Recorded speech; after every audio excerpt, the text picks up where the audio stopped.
വേദനയും മനസ്സുമായി ചില ബന്ധങ്ങളുണ്ട് എന്ന് നമ്മൾ മനസ്സിലാക്കുക. 2, നമ്മുടെ ശരീരത്തിലെ ഞരമ്പുകൾക്ക് ഒരു വേദന ഉണ്ടായാൽ അത് സഹിക്കാൻ ഒരു പ്രത്യേക കഴിവ് പടച്ചിറപ്പ് കൊടുത്തിട്ടുണ്ട്. അതെങ്ങനെ അടുക്കളയിൽ നിന്ന് തിളച്ച വെള്ളം ഇറക്കി വെക്കുന്ന ആൾക്കാരില്ലേ, അടുക്കളയിൽ നിന്ന് തിളച്ച വെള്ളം പെണ്ണുങ്ങൾ എന്ത് ചെയ്യും? ഇറക്കി താഴെ വെക്കും. പരിചയമില്ലാത്ത ആണുങ്ങൾ പോയി തൊട്ടാലോ കൊള്ളൂ അല്ലേ? ഇത് പെണ്ണുങ്ങൾക്ക് തൊലിക്കട്ടി ആസ്തിയില്ല. അതായത് എല്ലാവർക്കും ഉള്ള പോലെ ഞരമ്പുകളും തൊലിയും രക്തപ്പോലൊക്കെ തന്നെയാണ് ഈ അടുപ്പത്ത് ഉപയോഗിക്കുന്ന ആളുകൾക്കും അല്ലാത്ത ആളുകൾക്കും ഉള്ളത് ഒന്ന് തന്നെയാണ്. പക്ഷെ സ്ഥിരമായി നിങ്ങളത് ചെയ്തുകൊണ്ടിരിക്കുമ്പോൾ നിങ്ങളുടെ ശരീരത്തിലെ ഞരമ്പുകൾക്ക് ചൂട് സഹിക്കാനുള്ള കഴിവ് കൂടും. ചൂട് സഹിക്കാനുള്ള കഴിവ് കൂടിക്കഴിഞ്ഞാൽ ചൂടുണ്ടെങ്കിലും നിങ്ങൾക്ക് അത് ചൂടായിട്ട് അനുഭവപ്പെടുകയോ അത് നിങ്ങൾക്ക് ബുദ്ധിമുട്ടുണ്ടാക്കുകയോ ചെയ്യില്ല. അതിന് പറയുന്ന പേരാണ് ഹീറ്റ് ത്രഷോൾഡ് എന്ന് പറയും മെഡിക്കൽ. ത്രഷോൾഡ്, നമുക്കത് സഹിക്കാനുള്ള കഴിവ്. അതേപോലെ തന്നെയാണ് വേദനയും. നമുക്ക് ഒരു നിശ്ചിത വേദന ഒരു നിശ്ചിത കാലത്തിൽ കൂടുതൽ നിലനിന്നാൽ അത് സഹിക്കാനുള്ള ഒരു കഴിവ് നമ്മുടെ ശരീരത്തിൽ തന്നെ ശരീരത്തിൽ ഉണ്ടാക്കിയെടുക്കും. അതിനാണ് പെയിൻ ത്രഷോൾഡ് എന്ന് പറയാം. എന്തെല്ലാം സംവിധാനങ്ങളാണ് പഠിച്ചു തരുന്നത്. എന്നാൽ നമുക്കുള്ള വേദന കുറെ കുറഞ്ഞോളും. ചില ജോലികൾ ചെയ്യുമ്പോൾ വേദന വരുന്നുണ്ടെങ്കിൽ ആ ജോലി ചെയ്യാതിരിക്കുക. മനസ്സിലാക്കുക, നിങ്ങൾക്കുള്ള സൂചനയാണ്. എന്റെ ഈ പ്രായത്തിൽ എനിക്ക് മുട്ടുവെച്ചാൽ ചെയ്യാൻ പറ്റില്ല, സൂചനയാണ്. അത് മനസ്സിലാക്കുക. പിന്നെ മറ്റൊരു പ്രധാനപ്പെട്ട പ്രശ്നം എന്ന് പറഞ്ഞാൽ രോഗത്തെ വെച്ചിട്ട് പേടിച്ച് നിങ്ങൾ പോകുമ്പോൾ പോലും ടെസ്റ്റ് ചെയ്യാൻ നിങ്ങൾ തയ്യാറാവില്ല. ടെസ്റ്റ് ചെയ്തിട്ട് ഇനി എങ്ങാനും വേറെന്തെങ്കിലും ആണെങ്കിലോ വേറെന്തെങ്കിലും ആയിട്ട് എന്തെങ്കിലും ഇതിനങ്ങൾ പേടിക്കുന്ന ഞങ്ങളോട് പറഞ്ഞില്ലേ, അഡ്വാൻസ്ഡ് സ്റ്റേജിലെ ക്യാൻസർ പോലും നിങ്ങൾക്ക് സഹിക്കുന്നതിനപ്പുറമുള്ള വേദന ഇല്ല. ഇത് ഞാൻ നിങ്ങൾക്ക് വെറുതെ പറയുന്നതല്ല. ഞാൻ ഇതിന്റെ ഒരു പേപ്പർ വളരെ പ്രധാനപ്പെട്ട ഒരു സയന്റിഫിക് കോൺഫറൻസിൽ അവതരിപ്പിച്ചതാ. ഒരാൾ പോലും അതിനെ ഒപ്പോസ് ചെയ്തിട്ടില്ല, ഒരാൾ പോലും അതിനെ എതിർത്തിട്ടില്ല. അവരുടെ എവിഡൻസ് കിടക്കുകയാണ്. അപ്പോ ഇവിടെ നമുക്ക് ഏറ്റവും പ്രധാനമായിട്ട് നമ്മൾ ആലോചിക്കേണ്ടത് ഈ ആവശ്യമില്ലാത്ത പേടി കാര്യങ്ങൾ മുമ്പിലേക്ക് വരുമ്പോഴാണ് നമുക്ക് ഈ പ്രശ്നങ്ങളൊക്കെ ഉണ്ടാവുക. അതുകൊണ്ട് അങ്ങനത്തെ ഒരു പേടിയും വേണ്ട. പേടികളെ മാറ്റി നിർത്തുക. എന്നിട്ട് ടെസ്റ്റ് ചെയ്യേണ്ട കാര്യങ്ങൾ നേരത്തെ ടെസ്റ്റ് ചെയ്യുക, അത് കണ്ടുപിടിക്കുക, അതിന് ചികിത്സിക്കുക. അതിന് സംവിധാനങ്ങളുണ്ട്, പല സംവിധാനങ്ങളും നിങ്ങൾക്കറിയാം. നിങ്ങൾ ചികിത്സാ രംഗത്ത് നിങ്ങൾ അറിയേണ്ടതാണ്. എമർജൻസി ആയിട്ട് വരുന്ന ഒരു അസുഖത്തിനും അത്യാവശ്യമായിട്ട് വരുന്ന ഒരു അസുഖത്തിനും കൃത്യമായി രോഗനിർണയത്തിലൂടെ ചികിത്സിക്കേണ്ട ഒരു അസുഖത്തിനും പ്രസവത്തിനും ആക്സിഡന്റിനും പാമ്പ് കടിക്കും ഉൾപ്പെടെയാണ് നമുക്ക് എന്ത് മോഡേൺ മെഡിസിൻ എന്ന ചികിത്സാ സംവിധാനം. അവരുടെ സ്പെഷ്യാലിറ്റി ഉണ്ട്, മൈക്രോ സ്പെഷ്യാലിറ്റി ഉണ്ട്. മെഡിസിൻ MD ഡോക്ടർമാരുണ്ട്, യൂറോളജിസ്റ്റ് ഉണ്ട്, അതിനേക്കാൾ സൂക്ഷ്മ തലത്തിൽ നെഫ്രോളജിസ്റ്റ് ഉണ്ട്. ഇങ്ങനത്തെ ഡോക്ടർമാരുണ്ട്. പഠിക്കുന്ന ആൾക്കാരൊക്കെ കുട്ടികളാണ്. നമുക്ക് ആവശ്യമാണ്. നമുക്ക് സർജറി വേണ്ടപ്പോ, എമർജൻസി കൈകാര്യം ചെയ്യേണ്ടപ്പോ.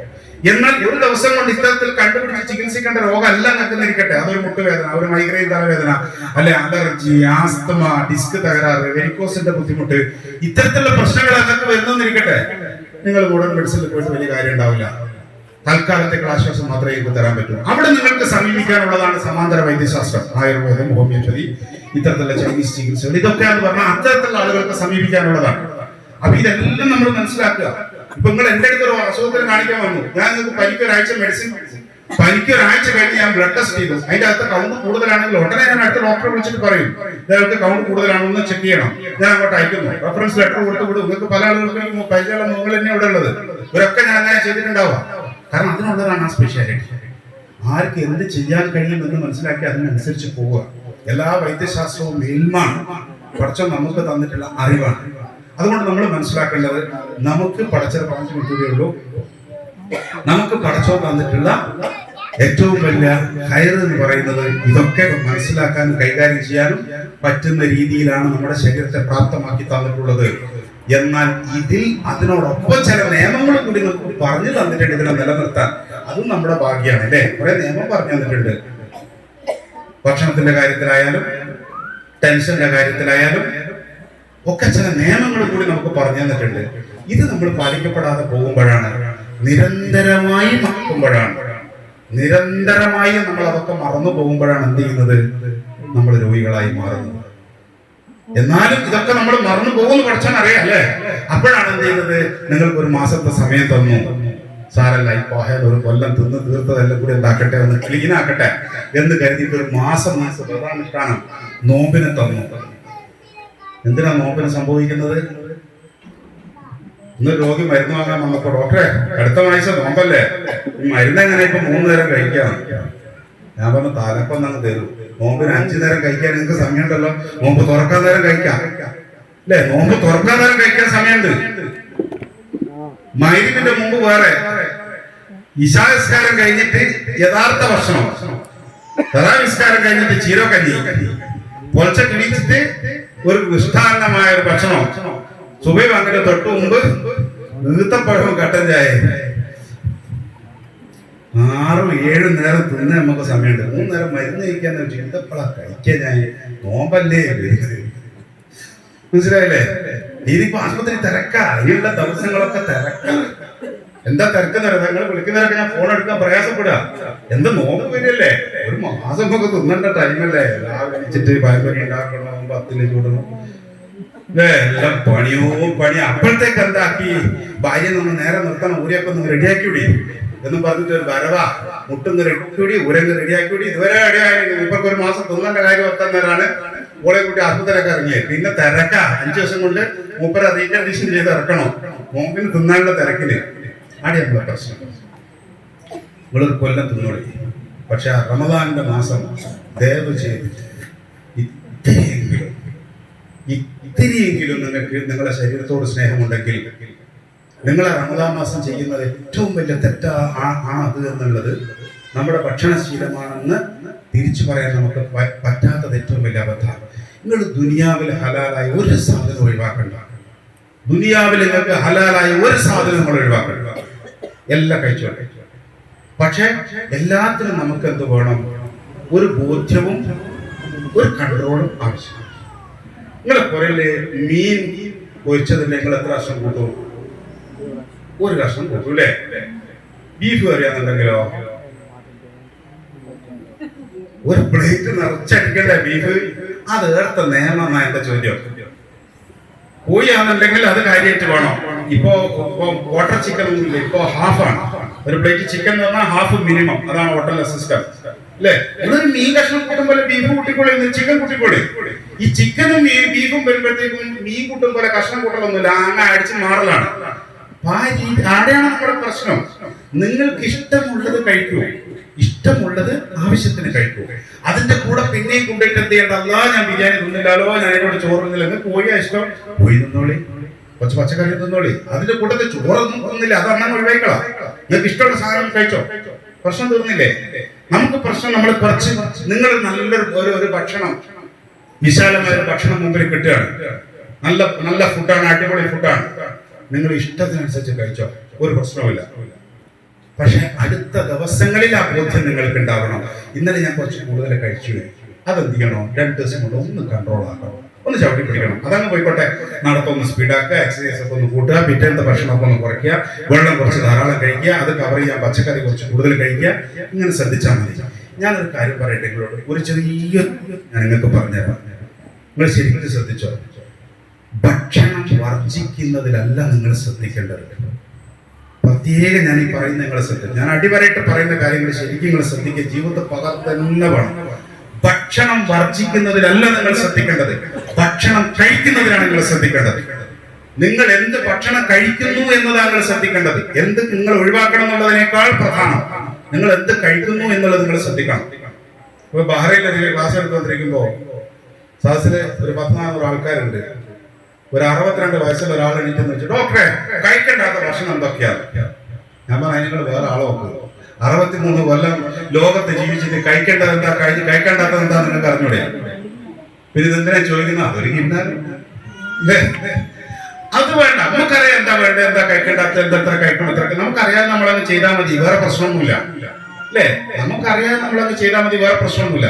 പക്ഷെ കഴിക്കേണ്ടത് അത് നിർബന്ധമായി കഴിച്ചിരിക്കണം, ആണ് നമ്മളെ പ്രശ്നം. രാവിലെ ഉച്ചക്കും വൈകുന്നേരം ചോറ് തിന്നാൽ ജീവിക്കാനാവില്ല. ചോറല്ലേ തിന്നല്?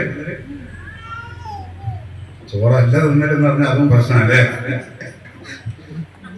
രാവിലെ ഉച്ചക്കും വൈകുന്നേരം ചോറല്ലേ? രാവിലെ എന്താ കഴിക്കണേ? അരി പൊടിച്ച് കുറ്റിയിലിട്ട് പുട്ടാക്കും, അരി അരച്ച് കലക്കി ദോശയാക്കും, അരി വെള്ളത്തിലിട്ട് പൊഴുകി ചോറാക്കും. 3 നേരവും കഴിക്കുന്നത് ചോറില്ല. ചോറിൻ്റെ അകത്ത് എന്താ ഉള്ളത് നിങ്ങൾക്കറിയാമോ? കാർബോഹൈഡ്രേറ്റ് എന്ന് പറഞ്ഞാൽ അന്നജം. നിങ്ങളുടെ മസിലുകൾക്ക് അതാത് സമയത്ത് ചലിക്കാൻ ആവശ്യമായിട്ടുള്ള ഊർജം തരിക എന്നുള്ളതാണ് ഈ കാർബോഹൈഡ്രേറ്റിന്റെ പണി. പക്ഷേ നിങ്ങളുടെ കണ്ണുകൾക്ക് വേണ്ടത്, നിങ്ങളുടെ കിഡ്നിക്ക് വേണ്ടത്, നിങ്ങളുടെ എല്ലുകൾക്ക് വേണ്ടത്, നിങ്ങളുടെ ലിവറിന് വേണ്ടത്, നിങ്ങളുടെ ഹാർട്ടിന് വേണ്ടത്, നിങ്ങളുടെ ബ്രെയിനിന് വേണ്ടത്, നിങ്ങളുടെ നഖത്തിന് വേണ്ടത്, മുടിക്ക് വേണ്ടത്, പല്ലിന് വേണ്ടത്, ഇതൊന്നും ചോറിലില്ല. ഇത് അപകടം മനസ്സിലായോ? ഇതൊന്നും ചോറിലില്ല. അപ്പൊ ചോറ് 3 നേരം തിന്നിട്ട് കാര്യമുണ്ടോ?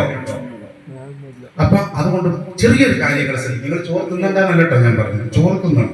ചോറിന്റെ കൂടെയും ഒക്കെ പച്ചക്കറി കഴിക്കാൻ എളുപ്പം, ചോറിന്റെ കൂടെയാണ് ഉപ്പേരി കൂട്ടാൻ എളുപ്പം, അല്ലേ?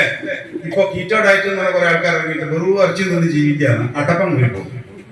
അതുകൊണ്ടൊന്നും ഒരു കാര്യമില്ല. എല്ലാ പ്രശ്നങ്ങളാണ് നമ്മുടെ ക്ലിനിക്കിൽ കണ്ടുകൊണ്ടിരിക്കുക. ചോറൊക്കെ നമ്മൾ തിന്നോ, കുറച്ച് ഇലക്കറി ഒരു ദിവസം, കുറച്ച് ഫ്രൂട്ട്സ് ഒരു ദിവസം, കുറച്ച് നട്ട്സ് ഒരു ദിവസം, അല്ലെ, കുറച്ച് പച്ചക്കറി ഒരു ദിവസം. ഇതൊന്നും നിങ്ങൾ ശ്രദ്ധിച്ചു ഭക്ഷണത്തെ, അതൊന്നും ശ്രദ്ധിച്ചു നോക്കിയാൽ മതി. നമ്മളെ പ്രശ്നം എന്താ വെച്ചാൽ നമ്മള് പ്ലേറ്റിൽ എന്ത് ചെയ്യൂ, ചോറ് ഇങ്ങനെ ഇടും, എന്നിട്ട് JCB എത്തുന്ന പോലെ ഒരു ഇടിക്കലാണ് ഒരു സൈഡിൽ നിന്ന്, അല്ലേ? അത് ഇടിച്ച് ഇങ്ങനെ തീരണം. സായി കെട്ടിട്ടാണ് പണ്ട് ഇവരെ ബുഷൊക്കെ പറഞ്ഞതുള്ള ഭക്ഷണം ദിവസം ഇന്ത്യക്കാർ തിന്നെടുക്കുകയാണ്. ഒരു കണക്കിൽ അതൊക്കെ ശരിയാ. വേറെ പോയി കഴിഞ്ഞാൽ ഇങ്ങനെ ചോറ് കൂട്ടിയിട്ടിട്ട് മാറ്റി പറിച്ച് തിന്നൊന്നും ആരും കാണില്ല. നിങ്ങൾ ചോറ് കഴിച്ചോ, കുറച്ച് മതി. അതിന്റെ ഒരു സൈഡിൽ കുറച്ച് പച്ചക്കറി കിടക്കട്ടെ, കുറച്ച് ഉപ്പേരി കിടക്കട്ടെ. ഉപ്പേരി നമ്മളെങ്ങനെ ഉണ്ടാക്കുക, ഒരു സ്പൂണ് ഇലയിലൊക്കെ മുട്ടുന്ന ഒരു സൗണ്ട് കേൾക്കാം, അതിൽ ഒട്ടിപ്പിടിച്ചിരിക്കുന്നതേ നമുക്ക് ഉണ്ടാവും. അപ്പൊ അതുകൊണ്ട് നമുക്ക് കഴിക്കുന്ന ഭക്ഷണത്തിൽ ചോറ് എത്രയാണോ എടുക്കുന്നത് അതേ അളവിൽ പച്ചക്കറി ഉണ്ടായിരിക്കണം. അത് നിങ്ങൾക്ക് ശ്രദ്ധിക്കാനാവോ? ഇതാണ് എന്റെ ചോദ്യം. ചോറ് നിങ്ങൾ എത്ര എടുക്കുന്നോ അതേ അളവിൽ നിങ്ങൾക്ക് പച്ചക്കറി ഉണ്ടായിരിക്കണം, അതേ അളവിൽ ഇലക്കറി ഉണ്ടായിരിക്കണം. അതിന്റെ പകുതി അളവിൽ ഇലക്കറി ഉണ്ടായിരിക്കണം, അതേ അളവിൽ പച്ചക്കറി ഉണ്ടായിരിക്കണം. അതിന്റെ പുറം നിങ്ങൾ കോഴിയോ മീനോ എന്താ വെച്ചാൽ കുട്ടിക്കോ, ഒന്നും വിഷയമല്ല. ഈ സാധനം ഉണ്ടാവണം, ഇതാണ് ഉണ്ടാവണം. ഇവിടുന്ന് ഓരോരുത്തർ ഗൾഫിൽ പോകും, അറബികള് കോഴിന് അപ്പാട് വെച്ചിട്ട് തിന്നത് കാണും. നമ്മൾ ഭയങ്കര ഇതൊക്കെ പ്രസംഗിക്കുന്നത് കണ്ടില്ലേ, അറബികള് ഓലൊരു കോഴി അപ്പാടാത്തതുകൊണ്ട്. പിന്നെ ഞാൻ പകുതി നിന്ന് എന്താ കുഴപ്പമൊന്നും, ഓരോ ആ ഒരു പകുതി കോഴി നിന്നതിന് ആട് നിന്ന പോലെ ഒരു ഇല നിന്നു. ഇത് ഇപ്പൊ അഹം തോന്നില്ല. ഈ സാധനം ഞാൻ ഇഷ്ടം പോലെ കണ്ടതാ. ഇത് സാധനം തൊട്ടില്ല, ബാക്കി കോഴി മാത്രം അടിച്ചിട്ട് എണീറ്റ് പോകും. അവിടെയാണ് പ്രശ്നം, അവിടെയാണ് പ്രശ്നം. അവര് ബാക്കിയുള്ളത് കവർ ചെയ്ത് പോകുന്നുണ്ട്. എല്ലാ സ്ഥലത്തെയും ആൾക്കാരുടെ ഈ ശരീരസ്ഥിതി ഒരുപോലെ എല്ലാം മനസ്സിലാക്കുക. ഓരോരുത്തർക്കും ഓരോരുത്തരുടെ ജിയോഗ്രഫിക്കലായിട്ടുള്ള പ്രശ്നങ്ങളുണ്ട്. നമുക്ക് ഉരുളക്കിഴങ്ങ് കഴിച്ചാൽ എന്താ കുഴപ്പം? നല്ല പറയുന്നത് കോഴി കൂട്ടിയാലോ, അതായിരിക്കും നല്ല പ്രശ്നം. പൈൽസിന്റെ പ്രശ്നം അല്ലേ? പൈപ്പ് കൂട്ടിയാലോ, പിന്നെ ആൾക്കാർക്ക് കുറെ കാരണമില്ല. പിന്നെന്താണ്, നമ്മള് കുറച്ച് മട്ടൺ അടിക്കാന്ന് വിചാരിച്ചാലോ, അല്ലോ അത് കൊളസ്ട്രോളാണ്. എന്നാ പിന്നെ ഒരു കാര്യം ചെയ്യാം, കുറച്ച് മധുരം കഴിക്കാം, അത് ഷുഗറാ. ഒരു സാധനം കഴിക്കാൻ നമ്മളെ കൊണ്ട് പറ്റുന്നുണ്ടോ? നമ്മൾ പറയാം, എന്ത് കഴിച്ചാലും നമുക്ക് പ്രശ്നമല്ലേ? ലോകത്തെ ജനങ്ങൾ മുഴുവൻ ഇത് തിന്നിട്ടാ കഴിക്കുന്നത്, ജീവിച്ചു പോകുന്നത്. ലോകത്തെ ജനങ്ങൾ ഈ സാധനങ്ങളൊക്കെ തന്നെയാണ് തിന്നുന്നത്. നമ്മുടെ തൊട്ടടുത്ത സംസ്ഥാനങ്ങളിൽ ഒരു ദിവസം ഞാൻ ബംഗാളിലാണ് 3.5 കൊല്ലം കഴിച്ചത്, പശ്ചിമ ബംഗാളില്. അവിടെ ഒരു കുടുംബത്തില് ശരാശരി 2-2.5 കിലോ ഉരുളക്കിഴങ്ങ് ഒരു ദിവസത്തേക്ക്. വിശ്വസിക്കോ? നിങ്ങളിപ്പോ വിശ്വസിക്കുന്നില്ലല്ലോ. അതുപോലെ തന്നെ ഞാൻ പറഞ്ഞ എന്റെ വീട്ടിൽ ആഴ്ചയിൽ ഒരു ദിവസം ഉരുളക്കിഴങ്ങ് വാങ്ങാൻ ബടായി പറയാനാണ് അവർ പറയുന്നത്. വെറുതെ നിങ്ങൾ എന്താ പറയില്ല, സങ്കല്പിക്കാൻ പറ്റില്ല അവർക്ക്. ഉരുളക്കിഴങ്ങ് കൂട്ടിയിടും, അതിന്റെ അറ്റത്ത് ത്രാസായിട്ട് ആൾക്കാർ ഇരിക്കുക ചെയ്യാം. ഒരു കൊട്ടന്റെ എടുക്കും, ഉരുളക്കിഴങ്ങ് വാടിയിടും, ത്രാസിൽ വെക്കും, പൊക്കും, സഞ്ചിയിൽ ചെല്ലിടും. ഒരു ദിവസത്തേക്കുള്ള ഉരുളക്കിഴങ്ങായി പറഞ്ഞത്. അപ്പൊ അത്രത്തോളം ഉരുളക്കിഴങ്ങ് കഴിക്കുന്ന അവർക്ക് ഗ്യാസ് ഇല്ല. രാവിലെ ഉച്ചക്കും വൈകുന്നേരവും മധുരം കഴിക്കുന്ന സംസ്ഥാനങ്ങളുടെ അവർക്ക് ഷുഗർ ഇല്ല. അപ്പൊ നമ്മുടെ പ്രശ്നം എന്താണ്? ഈ ഭക്ഷണങ്ങളൊന്നുമല്ല നമ്മളെ രോഗികളാക്കുന്നത്. നമുക്ക് ആരോഗ്യമില്ല, അതാണ് പ്രശ്നം. നമുക്ക് ആരോഗ്യമില്ല. അതുകൊണ്ട് നിങ്ങൾ ഇത്രയും ചെയ്യണ്ടു, ഭക്ഷണത്തിൽ വൈജാത്യം ഉണ്ടായേ മതിയാവും. നമ്മളെല്ലാം കഴിക്കണം. ശരീരത്തിൽ ആരോഗ്യം നിലനിർത്തണമെങ്കിൽ ഇതെല്ലാം നമുക്ക് ആവശ്യമാണ്. ഭക്ഷണത്തിൽ വൈജാത്യം ഉണ്ടായിരിക്കണം. വെള്ളം ആവശ്യത്തിന് കുടിച്ചിരിക്കണം, വെള്ളം ആവശ്യത്തിന് കുടിച്ചിരിക്കണം, കുടിച്ചിരിക്കണം. ഇത് ചെറിയ സാധനമൊന്നുമല്ല. നിങ്ങളെ വീട്ടിനകത്ത് ഏറ്റവും വൃത്തിയുള്ള റൂം എടുക്കുക, ഏറ്റവും വൃത്തിയുള്ള റൂം. അതില് വീട്ടിൽ നിന്ന് കൊണ്ടുവന്ന സ്പ്രേ ഒക്കെ ഉണ്ടാവില്ലേ, അതൊക്കെ നല്ലോണം ഊതും. സ്പ്രേ ഉള്ള റൂമിൽ മൊത്തം അടിച്ചിടുക. എന്നിട്ട് രാത്രി ഉറങ്ങാൻ പോകുമ്പോൾ ആ റൂമിൽ തന്നെ മൂത്രം ഒഴിച്ചെടുക്കുക. എന്നിട്ട് രാവിലെ പോയിട്ട് ആ വാതിലൊന്ന് തുറന്നു നോക്കുക. എന്നിട്ട് എന്തെന്നാ മണക്കുന്നത്? എന്തായിരിക്കും മണക്ക? മൂത്രം അല്ലേ? അപ്പൊ അത്രയോ വൃത്തികെട്ട സാധനമാണ് പോകുന്നുണ്ടെന്ന് ഉറപ്പല്ലേ? അല്ലേ? നിങ്ങൾ ആരോഗ്യം നിങ്ങൾ അളക്കേണ്ടത് എത്ര തവണ മൂത്രം ഒഴിക്കുന്നുണ്ട് എന്നുള്ളതിനെ അടിസ്ഥാനപ്പെടുത്തിയ നിങ്ങളെ ശരീരത്തിൽ നിന്ന് രാവിലെ തൊട്ട് വൈകുന്നേരം വരെ ഈ ഫോൺ എടുത്തിട്ട് പച്ചക്കറിന്റെ അതിന്റെ ഇതിന്റെ വിഷാംശമുണ്ട്, ഇതിന് വിഷാംശമുണ്ട്, അതിലുണ്ട് എന്ന് പറഞ്ഞ് നിങ്ങൾ ഇങ്ങനെ ഫോർവേഡ് ചെയ്യുന്നില്ലേ? ഒരു കാര്യമില്ല. ഇതൊന്നും ഇല്ലാതെ നമുക്ക് പോകാൻ പറ്റില്ല. നമ്മുടെ ചുറ്റുപാട് അങ്ങനെയാണ്. അപ്പൊ എന്ത് ചെയ്യണം? ഇത് ക്ലിയർ ആകാനുള്ള ഒരു പ്രക്രിയ പടച്ചിറപ്പം നമ്മുടെ ശരീരത്തിൽ തന്നിട്ടുണ്ട് അല്ലെ? അങ്ങനെ ഒരു പ്രക്രിയ നമ്മുടെ ശരീരത്തിൽ തന്നിട്ടുണ്ട്. ആ തന്നിട്ടുള്ള പ്രക്രിയയെ ക്ലീൻ ആക്കണമെങ്കിൽ എന്ത് വേണം? വെള്ളം വേണം. ഈ വെള്ളം നമ്മൾ കുടിക്കുന്നില്ല. വെള്ളം കുടിക്കാതാകുമ്പോൾ മൂത്രത്തിന്റെ അളവ് കുറയും. അതുകൊണ്ടാണ് നമ്മൾ എപ്പോഴും പറയല്, റമദാനിൽ അത്താഴത്തിന് എണീക്കുമ്പോൾ ഭക്ഷണങ്ങൾ കൂട്ടരുത്. അത്താഴത്തിന് ഭക്ഷണം കൂട്ടിയാൽ ക്ഷീണം കൂടും. പലരും പറയാറുണ്ട്, ഇന്നലോ ഞാൻ ഉറങ്ങിപ്പോയി അത്താഴത്തിന് എണീച്ചാലോ, പക്ഷെ ഒരു ക്ഷീണവും ഇല്ല കേട്ടോ, നല്ല സുഖമായും വൈകുന്നേരം വരെ. എന്താ കാരണം എന്നറിയോ? മനുഷ്യൻ ഏറ്റവും കൂടുതൽ ക്ഷീണം അനുഭവപ്പെടുന്നത് ജലാംശം കുറയുന്നത് കൊണ്ടാണ്. ഭക്ഷണത്തിന്റെ സ്റ്റോക്ക് നമ്മുടെ ശരീരത്തിലുണ്ട്, അത് ശരീരം എടുത്ത് ഉപയോഗിച്ചോളും. പക്ഷെ ജലാംശമാണ് നമ്മുടെ പ്രശ്നം. നമ്മള് അല്ലാത്ത കാലത്ത് തന്നെ ആവശ്യത്തിന് വെള്ളം കുടിച്ചിട്ടില്ല. അപ്പൊ മനുഷ്യന് ആവശ്യത്തിന് ജലാംശം കിട്ടില്ല. ഭക്ഷണം ദഹിപ്പിക്കാൻ ഒരുപാട് ജലാംശം വേണം, ഒരുപാട് വെള്ളം വേണം. നിങ്ങൾ അത്താഴത്തിന് ഭക്ഷണം എത്ര കൂടുതൽ കഴിക്കുന്നു അത്രത്തോളം വെള്ളം പകൽ സമയത്ത് ശരീരത്തിന് ആവശ്യമായി വരും. അത് നിങ്ങൾക്ക് ക്ഷീണം ഉണ്ടാക്കും. അതേ സ്ഥാനത്ത് കുറച്ച് ഫ്രൂട്ട്സും ഈത്തപ്പഴവും വെള്ളവും ഒക്കെ കുടിച്ചു നോക്ക്. ഒരു കട്ടൻ ചായയും കുറച്ച് ഈത്തപ്പഴവും കുറച്ച് ഫ്രൂട്ട്സും എളുപ്പത്തിൽ ദഹിക്കുന്ന കുറച്ച് എന്തെങ്കിലും സാധനമൊക്കെ പലതരം സാധനം കഴിച്ചാൽ വേഗം വയറെന്നറിയും. നിങ്ങൾ ഫ്ലൈറ്റിൽ പോകുന്ന ആൾക്കാരെ നോക്കിയാൽ മതി. ഫ്ലൈറ്റിന്റെ അകത്തുനിന്ന് ഒരു ചെറിയൊരു പാത്രത്തിലല്ലേ ഭക്ഷണം കിട്ടുക, പല ഐറ്റം സാധനം ഉണ്ടാവും. ഇതല്ല ഉച്ചക്കൊക്കെ ഞാൻ ഒരിക്കലും ചോറും എനിക്ക് ഇത് കിട്ടിയിട്ട് എന്താന്നിരിക്കും, പക്ഷെ അത് കഴിച്ച് കഴിയുമ്പോഴത്തേക്ക് നിങ്ങളെ വയറ് നിറഞ്ഞിട്ടുണ്ടാവും. വയറ് നിറയ്ക്കാനുള്ള എളുപ്പ വഴി പലതരം ഭക്ഷണങ്ങൾ ചേർത്ത് കഴിക്കലാണ്. അപ്പൊ കുറച്ച് പച്ചക്കറിയും കുറച്ച് ഫ്രൂട്ട്സും ഈത്തപ്പഴവും കട്ടൻ ചായയും എല്ലാം കൂടി മിക്സ് ചെയ്താല് വയറ് നിറയും. നിങ്ങൾക്ക് പകല് ക്ഷീണം ഉണ്ടാവില്ല. ആരോഗ്യമുള്ള റമദാൻ ആദ്യം നിങ്ങൾ ചെയ്യേണ്ട സംഗതി അതാണ്. രണ്ടാമത്തത്, പകല് നിങ്ങൾ കുടിക്കാത്ത വെള്ളം രാത്രി നിങ്ങൾ കുടിക്കണം. പകല് കുടിക്കാത്ത വെള്ളം 2 മിനിറ്റ് കൂടെ ഉള്ളൂ. പകല് നമ്മൾ കുടിക്കേണ്ട വെള്ളം രാത്രി നമ്മൾ എന്ത് ചെയ്യണം? കുടിക്കണം. അതിനെന്ത് ചെയ്യണം? ഒരു ഗ്യാപ്പ് എവിടെയെങ്കിലും എടുത്തേക്ക് കൊടുക്കണേ. വെള്ളം കുടിക്കാൻ ഒരു ലേശം ഗ്യാപ്പ് എവിടെയെങ്കിലും എടുത്തേക്ക് കൊടുത്തേക്ക്. നിങ്ങളെ ജ്യൂസ് വെള്ളത്തിൽ പെടൂല. നിങ്ങൾ കുടിക്കുന്ന ജ്യൂസ് ദഹനം ആവശ്യമായിട്ടുള്ള ഒരു സാധനത്തെ ഭക്ഷണം എന്നാണ് പറയാ. ജ്യൂസിന്റെ അകത്ത് ധാരാളം കലറി ഉണ്ട്. അതിന് ഡൈജഷൻ ആവശ്യമാണ്, ദഹനം ആവശ്യമാണ്. അത് വെള്ളത്തിൽ പെടില്ല. വെള്ളമായിട്ട് നിങ്ങൾ ചൂടുള്ള പച്ചവെള്ളം എന്തോ ആട്ടെ, വെള്ളമായിട്ട് നിങ്ങൾ കുടിക്കുന്നതാണ് യഥാർത്ഥത്തിൽ ശരീരത്തിന് വെള്ളമായിട്ട് അതിന്റെ തനതായ ഗുണം കിട്ടുക. അപ്പൊ അതുകൊണ്ട് പകലുകൾ തറാവിക്ക് പോകുന്ന സമയത്താണെങ്കിലാണ് കയ്യിൽ എന്ത് ചെയ്യും? കുപ്പിയിൽ വെള്ളം എടുത്ത് വെച്ചോ. 2 റക്കായത്ത് കഴിയുമ്പോ ഒന്ന് ഇറക്കിയിട്ട് അവിടെ വെച്ചേക്ക്. ചായ കുടിക്കാൻ കുഴപ്പമൊന്നുമില്ല. ഒരുപാടാക്കിയിടുന്ന പൊടിയൊക്കെ കുറച്ചിട്ട് കുടിക്കുകയാണെങ്കിൽ കുഴപ്പമൊന്നുമില്ല. ഒരുപാടാക്കുമ്പോൾ അതിന്റെ വേറെ ദൂഷ്യഫലം വരുന്നതുകൊണ്ടുള്ള പ്രശ്നമുള്ളൂ. ഒരുപാടാക്കുമ്പോൾ അതിനൊരു പ്രശ്നം വരും. മലബന്ധവും പ്രശ്നങ്ങളൊക്കെ വേറെ വരാൻ ചാൻസ് ഉണ്ട്. അപ്പൊ അതുകൊണ്ട് കുറച്ച് കൂടി ലൈറ്റായിട്ട് എടുത്താൽ മതി, വലിയ പ്രശ്നം ഉണ്ടാവില്ല. അപ്പൊ നല്ലോണം വെള്ളം രാത്രി കുടിച്ചു കൊടുക്കാൻ ശ്രദ്ധിക്കുക. അതുപോലെ തന്നെ നോമ്പിന്റെ സമയത്ത് ചായ വെച്ചിട്ടൊന്നും കുഴപ്പമില്ല, ആരോഗ്യം കൂടും. ഇപ്പൊ വയസ്സെത്ര? മാഷാ അല്ലാഹ്. അപ്പൊ എന്തായാലും അതെന്താ കാരണം? ഞാൻ കാണുന്ന കാലത്ത് നിങ്ങൾ എങ്ങനെ തന്നെ. അപ്പൊ അതിന്റെ കാരണം എന്താണ്? ഭക്ഷണം ശ്രദ്ധിച്ചാൽ അതിനനുസരിച്ച് എല്ലാ കാര്യങ്ങളും നമുക്ക് അതിൻ്റെതായ ഗുണം ഉണ്ടാകും. അത് ശ്രദ്ധിച്ചു പോവുക. റമദാനിൽ ദയവ് ചെയ്തിട്ട് നിങ്ങളെ തൊട്ടടുത്തിരിക്കുന്ന ആളുകൾ, നിങ്ങളെ പരിചയത്തിലുള്ള ആളുകൾ, നിങ്ങളെ മതവിശ്വാസത്തിൽ പെടാത്ത ആളുകൾ നിങ്ങളെ മുഖത്ത് നോക്കി പറയാറുണ്ട്, നോമ്പിന്റെ ഒരു മാസം നിങ്ങൾക്ക് എന്തിന് തിന്നാനുള്ളതല്ലേ? ദയവ് ചെയ്ത് അതെങ്കിലും പറയിപ്പിക്കാതിരിക്കാം. ഉള്ള ഭക്ഷണം ആരും കാണാതെ വീട്ടിൻ്റെ അകത്ത് വാതിലൂടെ കൊണ്ടുവച്ച് തിന്നുക. മാരിത്തീറ്റ് ജനങ്ങളെ കാണിച്ചുകൊണ്ട് തിന്നാതിരിക്കുക. അറ്റ്ലീസ്റ്റ് അതെങ്കിലും നമ്മൾ ചെയ്യാം. നമ്മളായിട്ട് നിർത്തൂല. വെറുതെ പറയിപ്പിക്കുന്ന ഒരു അവസ്ഥ ഉണ്ടല്ലോ. നമുക്കങ്ങനെ ജീവിച്ചു പോകണം. ഈ നോമ്പ് കഴിയുന്ന ഒരു സമയം ഉണ്ടല്ലോ, അത് നമ്മുടെ ഇങ്ങനെ ഒണിയർ മാർച്ച് നിൽക്കും. ഈ പെരുന്നാളും കൂടി കഴിഞ്ഞ ഒരു വരവ, അലർജി, ആസ്മ, ഗ്യാസ്, മലബന്ധം, പൈൽസ്, ചാകര. അതുകൊണ്ട് നിങ്ങളൊക്കെ നല്ലോണം ഭക്ഷണം കഴിക്കാൻ നോക്കില് ഇറച്ചി മുട്ട എല്ലാം കഴിച്ചോളി. നിങ്ങളൊക്കെ രോഗികളാകാൻ ഞാൻ വേർക്കാം. നമുക്ക് ശ്രദ്ധിച്ചു പോയാൽ മാത്രമേ നിങ്ങൾക്ക് ആരോഗ്യപ്രദമാക്കാൻ പറ്റൂ. വിശപ്പിനെ ഇഷ്ടപ്പെടുന്നവൻ ആരോഗ്യം ഉണ്ടാകും. വിശപ്പിനെ ഇഷ്ടപ്പെടുന്നവന് വിശപ്പിനെ ഇഷ്ടപ്പെടണം. മനസ്സിലായില്ലേ? മനസ്സും വയറുമായിട്ട് ഭയങ്കര ബന്ധമാണ് അല്ലേ? എന്താ നോമ്പ് പട്ടിണി തമ്മിലുള്ള വ്യത്യാസം? പട്ടിണി എന്ന് പറഞ്ഞാൽ ഭക്ഷണം കഴിക്കാൻ ഒരാൾ ഇഷ്ടപ്പെടുകയും ആഗ്രഹിക്കുകയും അവന് ഭക്ഷണം കിട്ടാതെ ചെയ്യുകയും ചെയ്യുന്നതാണ് പട്ടിണി. നോമ്പ് എന്ന് പറഞ്ഞാലോ മനസ്സുകൊണ്ട് കുഞ്ഞ് തൃപ്തിപ്പെട്ട് ഭക്ഷണം ഒഴിവാക്കുന്നതാണ് നോമ്പ്. ഇത് രണ്ടും തമ്മിലുള്ള വ്യത്യാസം എന്താ?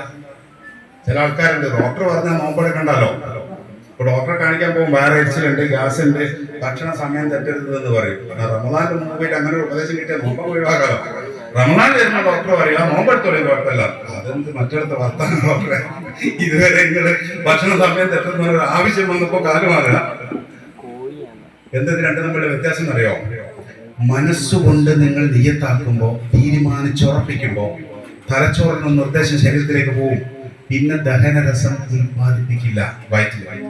അതുകൊണ്ടാണ് അൾസർ, ഗ്യാസ് ഉള്ള ആളുകൾക്ക് പോലും നോമ്പെടുക്കാം എന്ന് പറയാനുള്ള കാരണം.